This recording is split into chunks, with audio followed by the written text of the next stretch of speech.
Next, Franklin D. Roosevelt's 1933 presidential inauguration. This inauguration was the last one held in March. The 20th Amendment fixed Inauguration Day in January. This is about 20 minutes.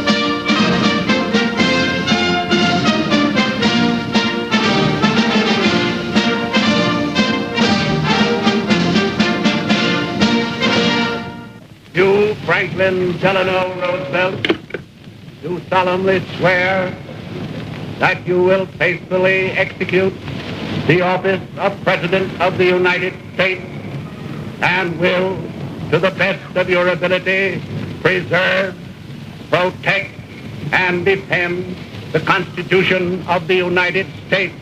So help you God. I, Franklin Delano Roosevelt, do solemnly swear that I will faithfully execute the office of President of the United States and will, to the best of my ability, preserve, protect, and defend the Constitution of the United States. So help me God.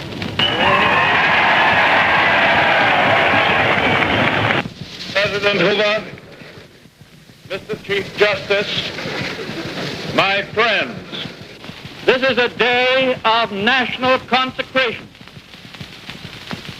And I am certain that on this day, my fellow Americans expect that on my induction into the presidency, I will address them with a candor and a decision which the present situation of our people impels. This is preeminently the time to speak the truth, the whole truth, frankly and boldly. Nor need we shrink from honestly facing conditions in our country today. This great nation will endure as it has endured, will revive and will prosper. So first of all, let me assert my firm belief that the only thing we have to fear is fear itself, nameless, unreasoning, unjustified terror, which paralyzes needed effort to convert retreat into advance.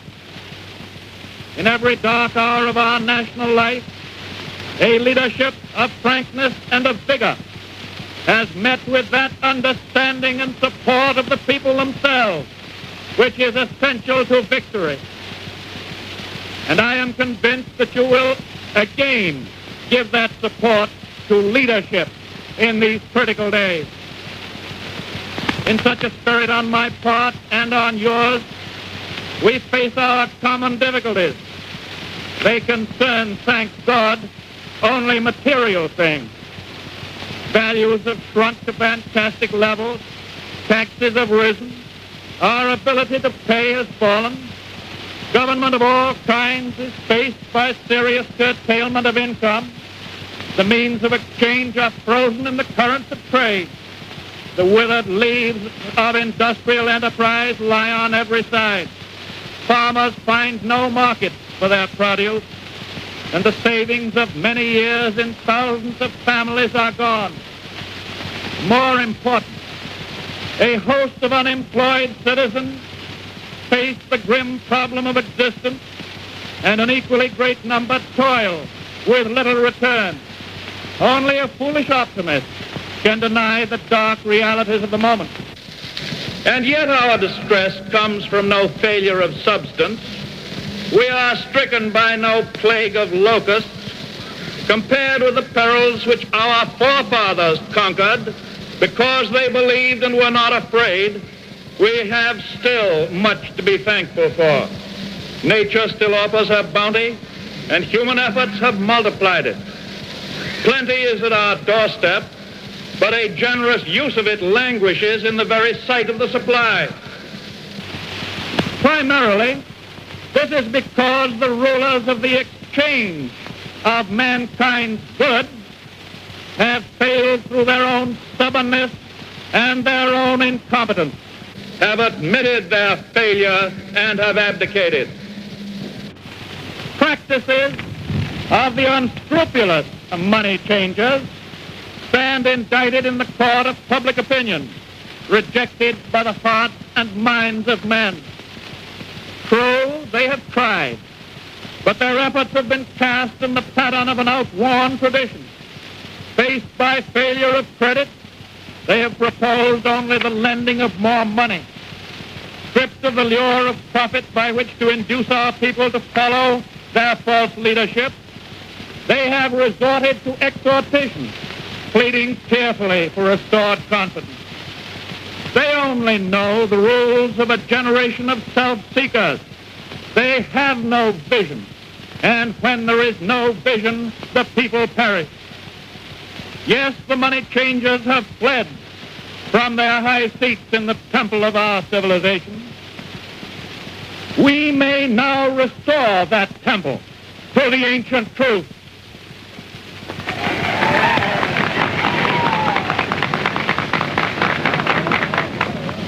The measure of that restoration lies in the extent to which we apply social values, more noble than mere monetary profit.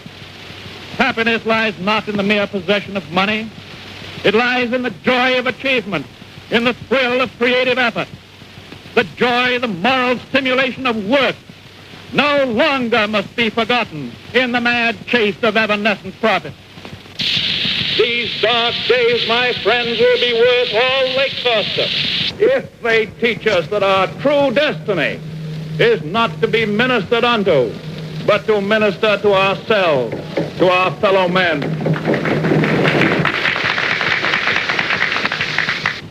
Recognition of that falsity of material wealth as the standard of success goes hand in hand with the abandonment of the false belief that public office and high political positions are to be valued only by the standard of pride of place and personal profit. And there must be an end to a conduct in banking and in business which too often has given to a sacred trust the likeness of callous and selfish wrongdoing. Small wonder that confidence languishes, for it thrives only on honesty, on honor, on the sacredness of obligations, on faithful protection, and on unselfish performance. Without them, it cannot live. Restoration calls, however, not for changes in ethics alone. This nation is asking for action, and action now.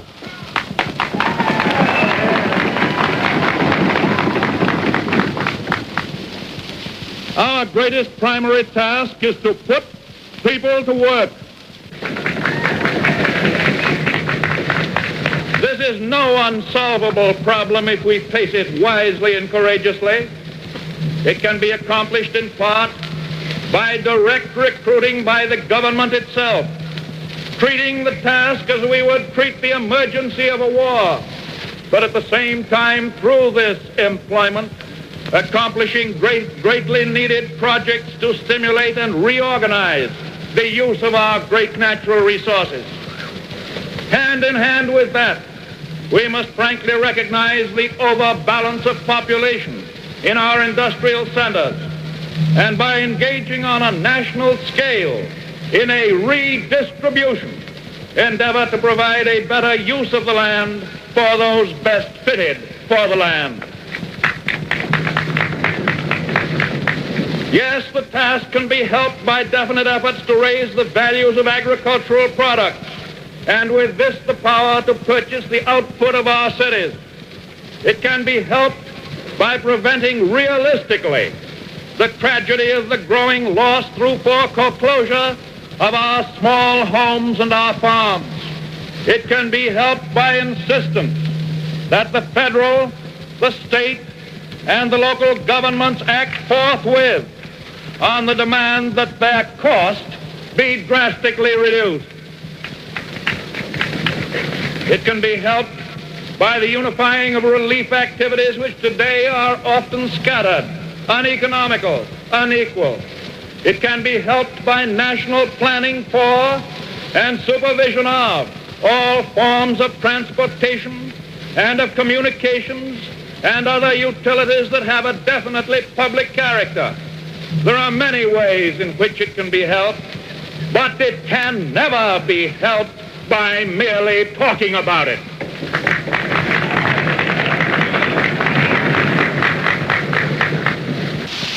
We must act quickly. And finally, in our progress towards a resumption of work, we require two safeguards against a return of the evils of the old order. There must be a strict supervision of all banking and credit and investments. There must be an end to speculation with other people's money.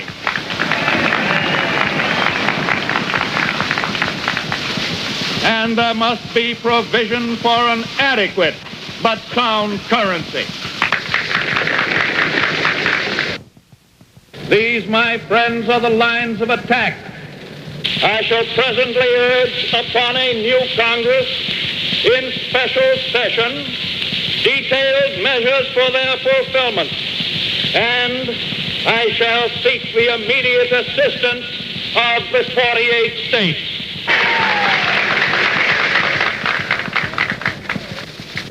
Through this program of action, we address ourselves to putting our own national house in order and making income balance outgo.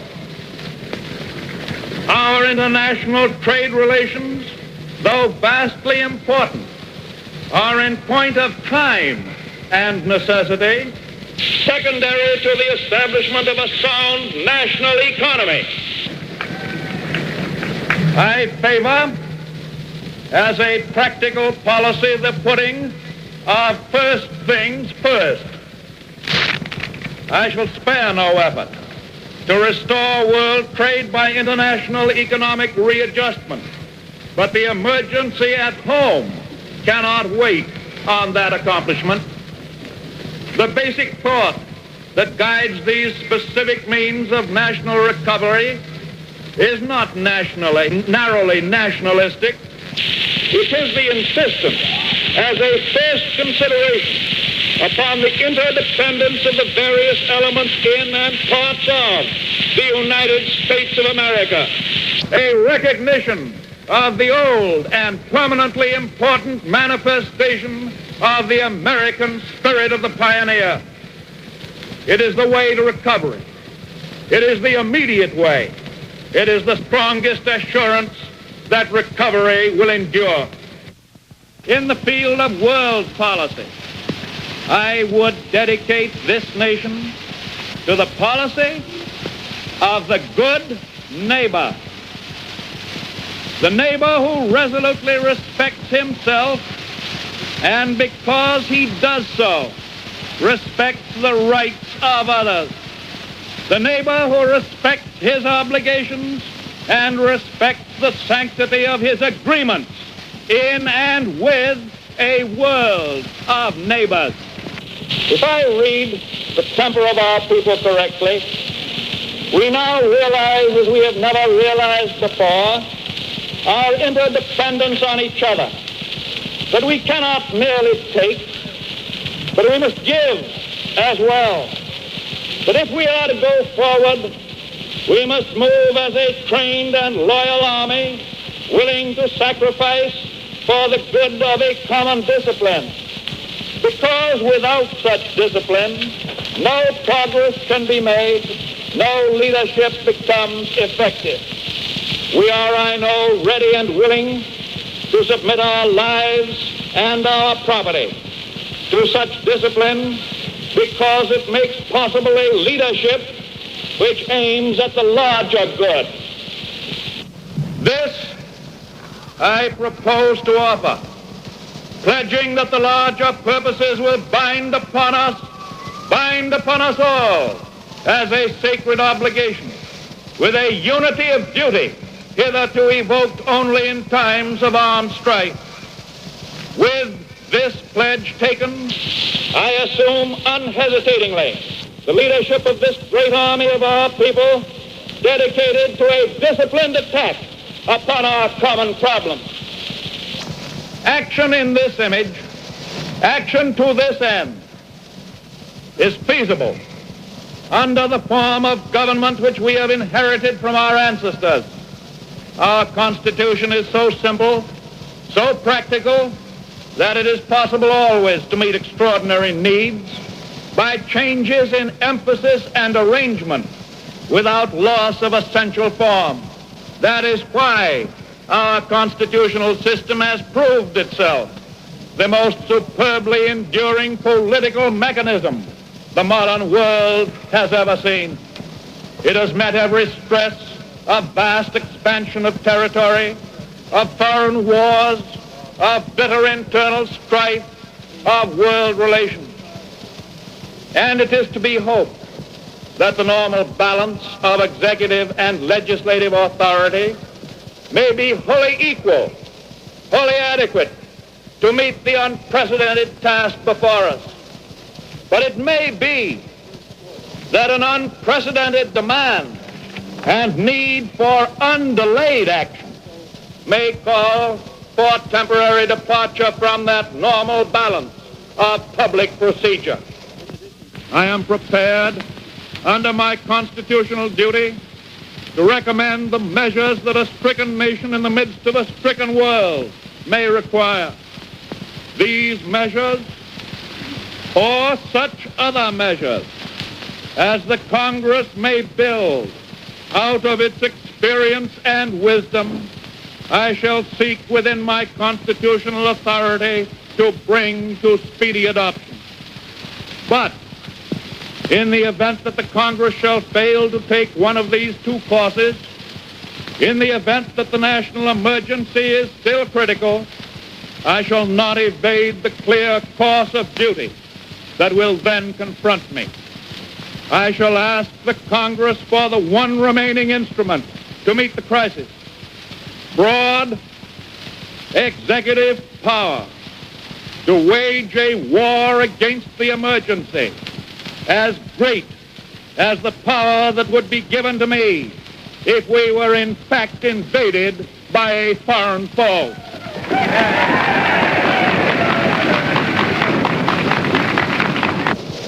For the trust reposed in me, I will return the courage and the devotion that befit the time. I can do no less. We face the arduous days that lie before us in the warm courage of national unity, with the clear consciousness of seeking old and precious moral values, with the clean satisfaction that comes from the stern performance of duty by old and young alike. We aim at the assurance of a rounded, a permanent national life. We do not distrust the future of essential democracy. The people of the United States have not failed. In their need, they have registered a mandate that they want direct, vigorous action.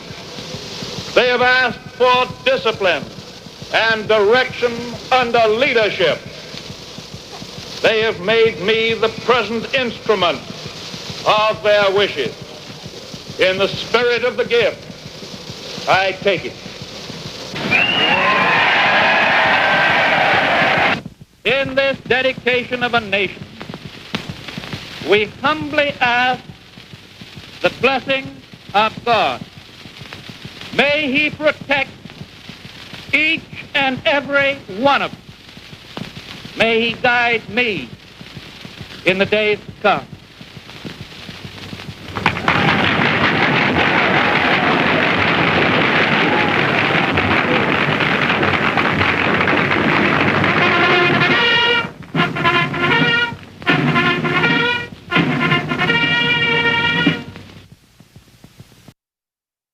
You're watching American History TV on C-SPAN 3. Coming up next is American Artifact.